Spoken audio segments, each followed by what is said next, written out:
2014 కడప లోక్సభ ఎన్నికల సినారియో ఒకసారి ఎక్స్ప్లెయిన్ చేస్తాను. 2014లో కడపలో వైఎస్ఆర్సీపీ అభ్యర్థి వైఎస్ అవినాష్ రెడ్డి విజయం సాధించారు. ఆయనకి లభించిన ఓటు శాతం 43.34%. రెండో స్థానంలో టీడీపీ అభ్యర్థి నిలిచారు. ఆయనకు వచ్చిన ఓట్ షేర్ 31.07%. మూడో స్థానంలో కాంగ్రెస్ అభ్యర్థి నిలిచారు. కాంగ్రెస్ అభ్యర్థికి 2014లో వచ్చిన ఓట్ షేర్ 0.92%. ఇక 2019 ఎన్నికల సినారియో చూసినట్టయితే కడపలో 2019లో కూడా వైఎస్ అవినాష్ రెడ్డి విజయం సాధించారు. ఈసారి YS Avinash Reddy vote share 20% పెరిగింది. 43 నుంచి 63కి పైగా ఓట్ షేర్ ఆయనకి కడపలో లభించింది. రెండో స్థానంలో ఆదినారాయణ రెడ్డి నిలిచారు టీడీపీ తరపున. ఆయనకి లభించిన ఓట్ షేర్ 32.6%. ఇక మూడో స్థానంలో నోటాకి లభించిన ఓట్లు 1.19% ఓట్ షేర్ లభించింది నోటాకి. అండ్ నాలుగో స్థానంలో కాంగ్రెస్ అభ్యర్థికి ఓట్లు పడ్డాయి. కాంగ్రెస్ అభ్యర్థికి 2019లో లభించిన ఓటు శాతం 0.68%. సో కాంగ్రెస్ అభ్యర్థి కంటే నోటాకు ఎక్కువ ఓట్లు పడ్డాయి 2019లో. సో అలాంటి పార్టీలో వైఎస్ షర్మిల చేరి ఈ 2024 ఎన్నికల్లో ఎలాంటి మిరాకిల్స్ చేయబోతుంది అంటే, ఒకటి కార్తీక్, రాష్ట్రం విడిపోయిన తర్వాత ఉమ్మడి ఆంధ్రప్రదేశ్లో కాంగ్రెస్ పరిస్థితి వేరు. రాష్ట్రం విడిపోయిన తర్వాత తెలంగాణ కానీ ఆంధ్రప్రదేశ్ విషయానికి వస్తే కాంగ్రెస్ స్వరూపం పూర్తిగా మారిపోయింది.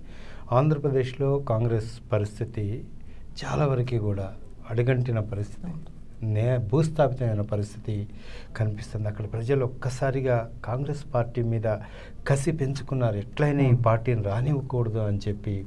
ఎందుకంటే సమైక్య ఆంధ్రప్రదేశ్ని విడదీసిన పార్టీగా ఒక రకమైన ప్రతీకారం పెంచుకున్నారు ఆ పార్టీ మీద. వాస్తవం. ప్రతీకారం పెంచుకొని అసలు ఎక్కడో ఉన్న కాంగ్రెస్ పార్టీని భూస్థాపితం చేసేంత వరకు కూడా అక్కడ ప్రజలు నిద్రపోలేదు. 2014 ఎన్నికలు అందుకు ఉదాహరణ, 2019 ఎన్నికలు కూడా ఉదాహరణ.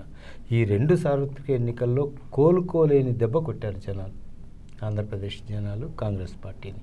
ఎందుకంటే ఒకే ఒక రీజన్, సమైక్య ఆంధ్రప్రదేశ్ని విడదీసింది కాంగ్రెస్ పార్టీ అనే రీజన్తో. అప్పటి నుంచి మొదలు పెడితే రెండు సార్వత్రిక ఎన్నికల్లో పూర్తి స్థాయిలో భూస్థాపితమైన పార్టీని ఇప్పుడు వైఎస్ షర్మిల కాంగ్రెస్ పార్టీ నుంచి పీసీసీ పగ్గాలు చేపట్టి ఒక్కడొక ప్రయోగాత్మకంగా ఆవిడ ప్రజల్లోకి వెళుతున్న సందర్భం కనిపిస్తోంది. అంతేకాకుండా కడప నుంచి ఆవిడ పోటీ చేసే సాహసం కూడా చేస్తున్నారు. అది కూడా ఎవరో బయట అభ్యర్థి కాదు.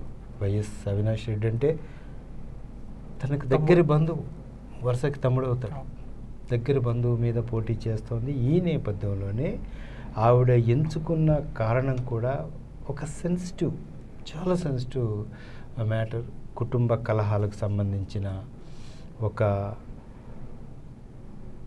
కాజ్ని ఎంచుకొని వైఎస్ అవినాష్ రెడ్డికి ఎలా ఓటు వేస్తారు, ఒక పక్క రక్త చరిత్ర, ఒక పక్క ఫ్యామిలీ చరిత్ర, ఎటువైపు నిలబడతారు ప్రజలు అనే కోణంలో ఆవిడ ప్రశ్నిస్తున్న సందర్భం ఈరోజు కనిపిస్తోంది. ఎవరిది పైచేయి అవుతుంది ఈ ఎన్నికల్లో అనేది కూడా ఆసక్తికరంగా మారింది. అయితే కాంగ్రెస్ పార్టీ మీద కోపంగా ఉన్న ఆంధ్రప్రదేశ్ జనాలు, ప్రజానికం వైఎస్ షర్మిలని అంత తేలిగ్గా నమ్ముతారు, నమ్మి తన వైపు నిలబడతారనేది కూడా మనం అంత తొందరగా నమ్మే విషయం కాదు.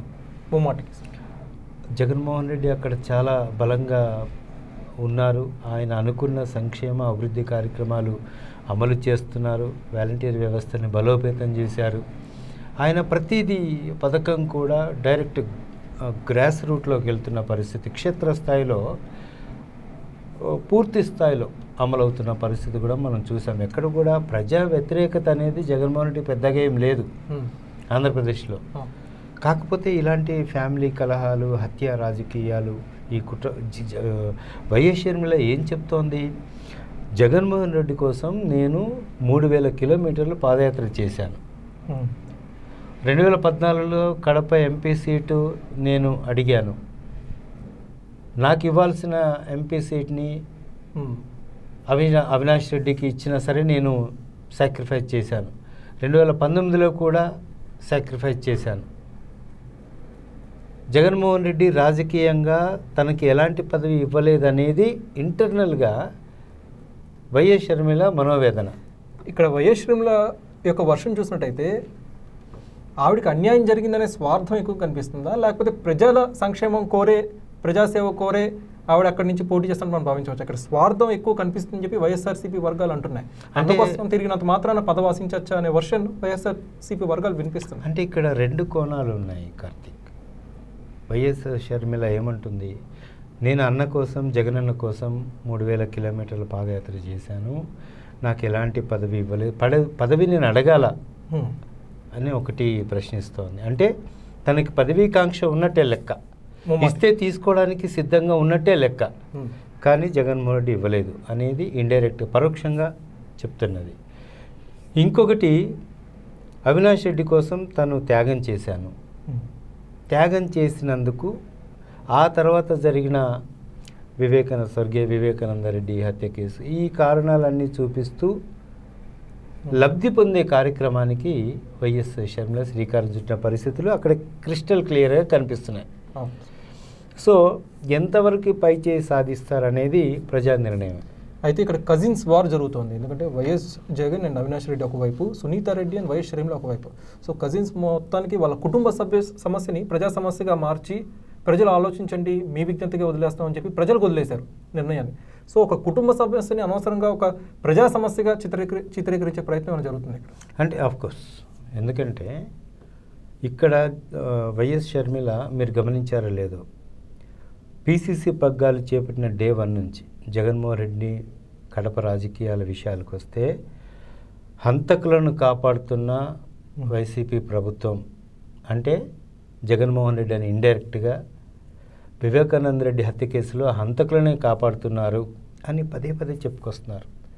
మీరన్నట్టు ఈ హత్య రాజకీయాలని, ఈ కుటుంబ కలహాలని, ఈ కుటుంబ హత్య రాజకీయాలని ప్రజల మీద రుద్ది, అందులో వాస్తవాలు మీరే గ్రహించండి, ఎవరు రక్త చరిత్ర సృష్టిస్తున్నారు అని చెప్పే ప్రయత్నం, దాని ద్వారా ప్రజల సానుకూలత పొందే చర్యలు మాత్రం అక్కడ క్రిస్టల్ క్లియర్గా కనిపిస్తున్నాయి. నో డౌట్ ఇందులో. ఈ వైఎస్ వివేకానంద రెడ్డి హత్య కేసును మళ్ళీ ఒకసారి తెర మీదకి తీసుకొచ్చి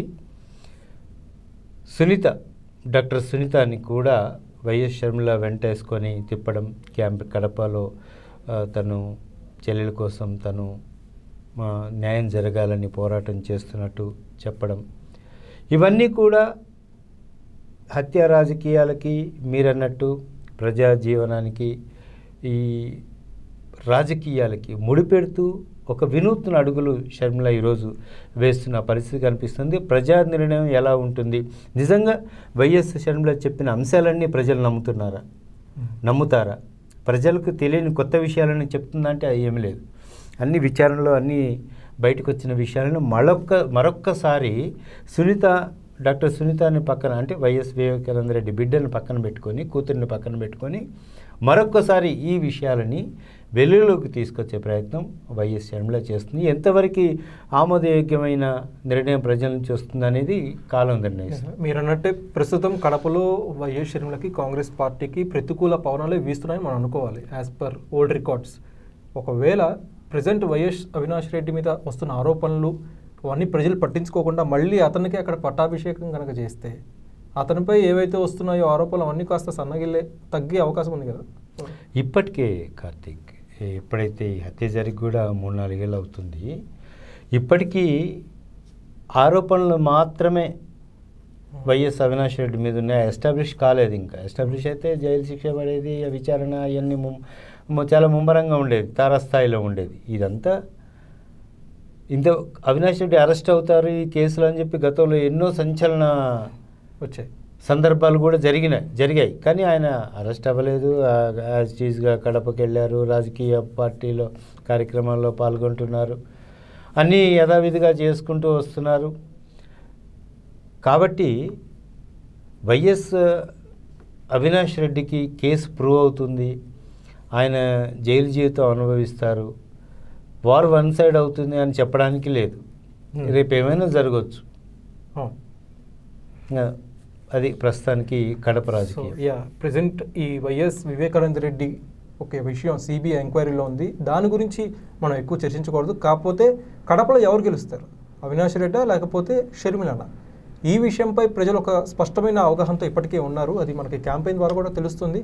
మీరు ఎవరు గెలుస్తారనుకున్నారు? కడపలో వైఎస్ఆర్సీపీయా లేకపోతే కాంగ్రెసా? ఎందుకంటే ప్రధానంగా ఆల్మోస్ట్ ఆంధ్రప్రదేశ్లో చచ్చిపోయిన కాంగ్రెస్ పార్టీ ఇప్పుడు కడపలో కాస్త రివైవ్ అయ్యే అవకాశం ఉంది షర్మిల రాకతో. సో ఎవరు గెలుస్తారనుకున్నారు? Comment section. ఇక్కడ ఇంకొక కీలక అంశం కూడా ఉంది కార్తీక్. కుటుంబ నేపథ్యం, కుటుంబ హత్య రాజకీయాలు ఇలా ఉంటే మధ్యలో మిత్రపక్షాలు కూడా ఉన్నాయి. TDP, BJP, Janasena. ఈ అభ్యర్థి కూడా అక్కడ బలంగానే ఉన్నాడు. చూడాలి ఏం జరుగుతుంది. ఇప్పుడు వీళ్ళిద్దరి యుద్ధంలో ప్రతిపక్షాలకు సంబంధించిన అభ్యర్థి కూడా బయటపడవచ్చు, విజయం సాధించవచ్చు. అది కూడా దాని గురించి కూడా కీలక చర్చ జరుగుతుంది. ఈ సందర్భంగా అది కూడా మనం ఒకసారి గుర్తు చేసుకోవాలి. Thank you sir. So viewers చూశారు కదా, కడప పొలిటికల్ ఈక్వేషన్స్ ఎలా ఉంటాయి అనుకుంటున్నారు? కామెంట్ సెక్షన్లో పంచుకోండి. Thank you.